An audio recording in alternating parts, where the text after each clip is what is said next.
حدیث پاک کا مضمون ہے جو بچہ اپنے ماں باپ کو محبت کی نگاہ سے دیکھے، ارے خدمت تو دور کی بات ہے، محبت کی نگاہ سے دیکھے، اللہ حج مبرور کا ثواب عطا فرماتا ہے، حج مقبول کا ثواب۔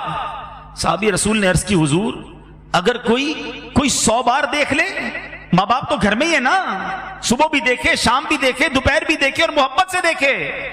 اللہ کے حبیب فرماتے ہیں، صحابی نے پوچھا حضور وَإِن نَظَرَ كُلَّ يَوْمٍ مِئَةَ مَرَّةٍ، کوئی شخص اپنے ماں باپ کو دن میں 100 بار محبت سے دیکھے؟ آقا فرماتے نعم اللہ اکبر و اطیب، اللہ بہت بڑا اور پاک ہے، کوئی 100 بار دیکھے اللہ 100 حج کا ثواب عطا فرماتا ہے۔ ارے جنت گھر میں ہے، حج مبرور گھر میں ہے، ان کی دعائیں سبحان اللہ۔ اللہ کے حبیب فرماتے ہیں سنو، جاتے ہو نا ادھر ادھر دعائیں کرانے، ٹھیک ہے بزرگوں سے دعائیں کرانی چاہیے، ٹھیک ہے ہمیں لوگوں سے دعائیں کرانی چاہیے، سبحان اللہ۔ اللہ کے حبیب علیہ الصلوۃ والسلام فرماتے ہیں کہ دعائیں کس کی قبول ہوتی ہیں؟ نبی پاک فرماتے ہیں کہ جو مقبول دعائیں ہیں نا، مظلوم کی دعا، مسافر کی دعا اور والدین کی دعا، اور ایک حدیث میں صراحت کے ساتھ کہ والد کی دعا اپنے بیٹے کے حق میں اللہ کی بارگاہ میں مقبول ہوتی ہے۔ بیٹھ جاؤ نا ماں باپ کے قدموں میں، بیمار ہوں ماں دعا کر دے، ابو دعا کر دے۔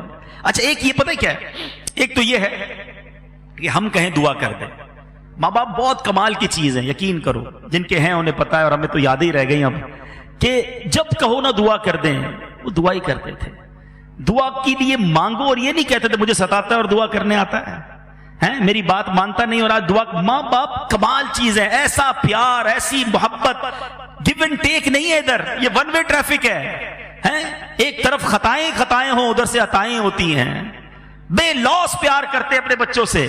لیکن مزہ پتہ کیا ہے کہ میں نہ کہوں ابو دعا کریں، میں نہ کہوں امی دعا کریں، مزہ اس میں ہے کہ ہم کہیں نہ اور ماں باپ ہاتھ اٹھا کر دعا کریں، ایسی خدمت کرو، ایسی دعائیں لو، ایسی ان کے دل میں جگہ بنا لو کہ وہ نہ ہو، آپ اکیلے میں وہ ہو، نماز پڑھ رہے ہو، آپ کہیں اور ہو، اور وہاں اٹھا کر دعا کریں یا اللہ میرے بچے کو بخش دے، میرے بچے کے راستے کھول دے، اے اللہ میرا بچہ پریشان ہے، اللہ اس کی مدد کر دے، اے اللہ میرے بچے پر مہربانی کر دے۔ یقین کرو یہ جو دعا ہے نا، یہ عرش تک جاتی ہے، یہ تمہیں وہاں پہنچا دے گی جہاں تمہارا تصور بھی نہ ہوگا۔ کتنی بار یہ واقعہ سنا ہے حضرت موسیٰ علیہ السلام والا کہ ایک بار حضرت موسیٰ نے اللہ کی بارگاہ میں عرض کی، یا اللہ میں جنت میں اپنا پڑوسی دیکھنا چاہتا ہوں۔ اللہ نے فرمایا موسیٰ پیغام ملا، فلاں علاقے کا کسائی تیرا پڑوسی ہے۔ حضرت موسیٰ حیران میں، اللہ کا نبی پڑوسی کسائی؟ ڈھونڈتے ڈھونڈتے پہنچے، طویل واقعہ ہے، پتہ چلا کہ اس قریب کے 2 بوڑھے ماں باپ تھے، اپنے ہاتھوں سے نوالے بنا بنا کر اپنے ماں باپ کو کھلاتا تھا۔ حضرت موسیٰ نے کہا بیٹا یہ بتاؤ تیری ماں تجھے کوئی دعا دیتی تھی؟ باپ کوئی دعا دیتا تھا؟ کہ جب بھی خدمت کرتا تھا نا، کھانا کھلاتا تھا تو ماں باپ دعا دیتے تھے، یا اللہ ہمارے بچے کو جنت میں موسیٰ کا پڑوسی بنا دے۔ نبی کا پڑوسی بنا دیتی ہے دعا۔ اور حضرت موسیٰ نے کہا بیٹا تیرے ماں باپ کی دعا قبول ہو گئی ہے، تو ہی جنت میں میرا پڑوسی ہے۔ ارے وہ دعائیں تمہارے پاس ہیں، یقین کرو، چلے گئے جن کے ماں باپ ان سے پوچھو کس سے کروائیں دعائیں، کس کے پاس جائیں اور ان کے قدموں میں سر رکھ کے کہیں کہ پریشان ہوں، اور وہ ایک بار کہہ دیتے تھے بیٹا گھبرانا نہیں ہے، خیر ہو جائے گی۔ ہمیں ایک آسرا ہوتا ہے کہ والد ہے سر پہ، آسرا ہوتا ہے کہ ماں ہے پیچھے، پریشان ہوں تو وہ بھی پریشان ہو جاتی تھی، ہم بیمار ہوتے تھے نیند اسے نہیں آتی تھی، تکلیف میں ہم ہوتے راتیں وہ جاگتی تھی، گھر میں سب سو جاتے تھے، ہم گھر میں نہ آئے ماں جب تک جاگتی تھی۔ زندگی کے کئی موڑ آئے جب سب کچھ چلا گیا، مگر والد نے کہا گھبرانا نہیں، میں ہوں نا، ہمیشہ حوصلہ دیا، ہمت دی۔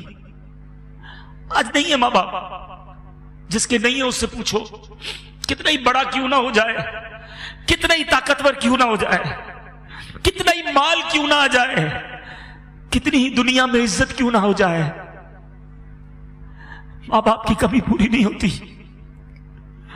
یہ وہ ہیں جن کے بغیر، جن کی کمی کوئی پوری نہیں کر سکتا۔ میرے بچوں، میرے بھائیوں جن کے ماں باپ ہیں خوب خدمت کرو.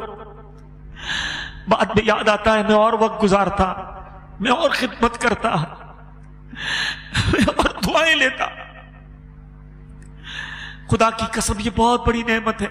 صلو علی الحبیب صلی اللہ تعالی علی محمد. مجھے اپنی اور ساری دنیا کے لوگوں کی اصلاح کی کوشش کرنی ہے انشاءاللہ.